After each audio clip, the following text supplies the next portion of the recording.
మోడీ ఉపన్యాసం ఇచ్చేదాకా ఒక అయోమయాన్ని సృష్టించేయగలిగింది ఇక్కడ విపక్షం లేదా దేశం మీదన ఎప్పుడూ తమదైనటువంటి మానసిక ముద్ర వేస్తూ ఈ దేశ ప్రజల్లో ఆత్మన్యూనతను పెంచుతూ బ్రిటిషోడు గొప్పోడు, ఈ దేశానికి ఏమీ చేత కాదు, అసమర్థులు అన్నటువంటి తరహాలో ఇదివరకు ముస్లిం రాజులు గొప్పోళ్ళు, ఆ తర్వాత బ్రిటిషోళ్ళు గొప్పోళ్ళు, మనోళ్ళందరూ అసమర్థులు రా, సన్నాసులు రా అన్నటువంటి తరహాలో మనల్ని మానసికంగా తయారు చేసేటటువంటి చైనా బహువీర్య పుత్రులు మనల్ని సైకలాజికల్గా ప్రిపేర్ చేసేశారు.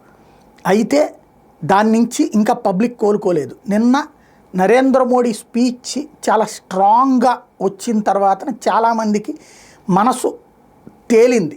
ఏంటది? 3 రోజుల్లో మోకాళ్ళ మీద కూర్చోబెట్టాము. అదే సందర్భంలో అమెరికా అధ్యక్షుడు ట్రంప్ ఆడే డబుల్ గేమ్కి తెర దించుతూ మాతో అసలు ఎలాంటి చర్చలు జరపలేదు ఆయన.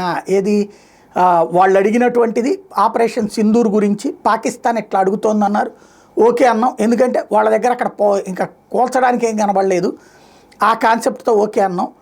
అట్లాంటిది అదేదో నీళ్లు రక్తము కలిసి పారించలేము అన్నటువంటి విషయాన్ని తేల్చి చెప్తూ నీళ్ళని ఇవ్వం, అలాగే రక్తాన్ని పారించనివ్వం, తేడా వస్తే తాట తీస్తాం, అది కూడా ఇప్పుడు ఆపింది, ఇది just a pause, Operation Sindoor ఆపరేషన్లోనే ఉంది అన్నటువంటి సంకేతం ఏదైతే ఉందో ఈ స్టేట్మెంట్ అన్నటువంటిది చాలామందిని కదిలించింది.